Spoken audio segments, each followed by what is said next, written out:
యుద్ధాలు జరుగుతున్నప్పుడు ప్రతిసారి కూడా కీలకమైన అంశాలే వెలుగులోకి వస్తుంటాయి. అందులో ఇజ్రాయెల్ వెళ్ళి చేసినటువంటి దాడి, హమాస్ మీద దాడి కోసం గాజా మీద దాడి. గాజాలో ఇంతకుముందు కొంత ప్రాంతాన్ని, వెస్ట్ బ్యాంక్ ప్రాంతాన్ని స్వాధీనం చేసుకుని తన దేశంలో కింద కలిపేసేసుకుని అక్కడ పరిపాలన తన చేతుల్లోకి తీసుకొచ్చుకుని అక్కడ ఇజ్రాయెల్ని తీసుకెళ్లి యూదులతో సెటిల్మెంట్ ఏర్పాటు చేసింది. ఇప్పుడు టోటల్ గాజా అట్లా ఆక్రమించుకోవడానికి సిద్ధమవుతుంది అన్నటువంటిది అరబ్ దేశాల నమ్మకం, యూరప్ దేశాల నమ్మకం.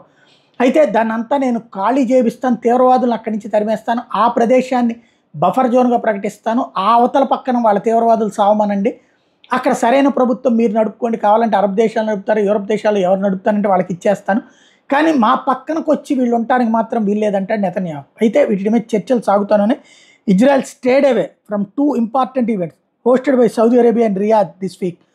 Gaza war took center stage of the World Economic Forum, where Saudi's finance minister warned of negative impacts of the war on world economic sentiment. The kingdom's foreign minister also hosted a meeting of Arab nations leaders, who stressed the need to end Israel's war on Gaza and the importance to recognize the state of Palestine with occupied East Jerusalem as its capital. ఇది ఇక్కడ జరుగుతున్నటువంటిదల్లా Saudi Arabia ప్రోగ్రాములకు కూడా వెళ్ళడం మానేసింది Israel, ఇదే చర్చకు వస్తుంది అన్నటువంటి ఉద్దేశంతో.